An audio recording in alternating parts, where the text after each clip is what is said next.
का साया। बहनों और भाइयों, ये समाजवादी पार्टी, आप इनके कारनामों से तो परिचित हैं, इतिहास की पुनरावृत्ति ये लोग कर रहे हैं। कानपुर में मिशन रोजगार योजना का सीएम ने किया लोकार्पण। 2017 से पहले यूपी में गुंडागर्दी चरम पर थी। कांग्रेस के बेईमानी और भ्रष्टाचार का स्मारक बना है कानपुर की लाल इमली। बीजेपी सरकार लाल इमली का करेगी पुनरुद्धार। समाजवादी पार्टी गुंडागर्दी और अराजकता की पहचान थी। सीसामऊ विधानसभा उपचुनाव पर बोले सीएम। अयोध्या में हुए निषाद कांड पर बोले सीएम। सपा ने किया बचाव, नवाब ब्रांड है समाजवादी पार्टी की पहचान। कानपुर में आयोजित आज के इस रोजगार मेला, ऋण वितरण और युवाओं के लिए स्वामी विवेकानंद युवा सशक्तिकरण योजना के अंतर्गत टैबलेट और स्मार्टफोन वितरण के आज के इस कार्यक्रम में कानपुर की विकास की परियोजनाओं के लोकार्पण और शिलान्यास के लिए आयोजित आज के समारोह में उपस्थित युवा साथियों और उपस्थित बहन और भाइयों, आज मुझे एक बार फिर से कानपुर के जनता जनार्दन के प्रति कृतज्ञता ज्ञापित करने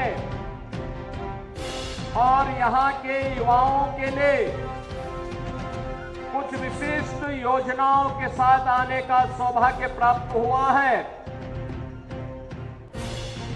आज के इस अवसर पर इन सभी योजनाओं की सौगात देते हुए मुझे अत्यंत आनंद की अनुभूति हो रही है।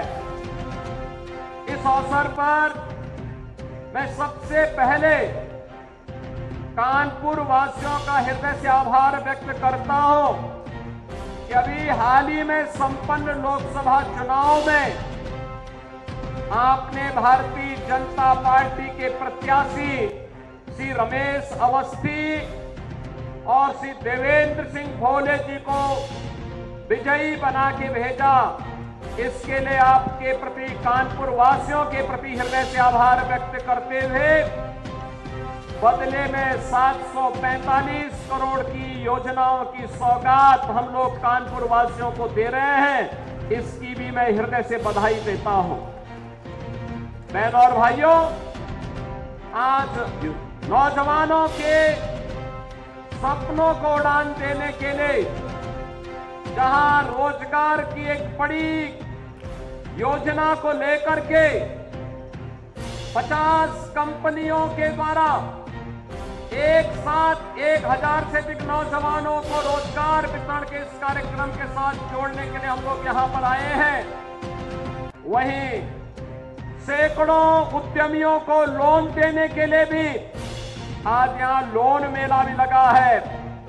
तो लगभग 8000 युवाओं को युवा सशक्तिकरण योजना के अंतर्गत टैबलेट और स्मार्टफोन का वितरण भी हुआ है।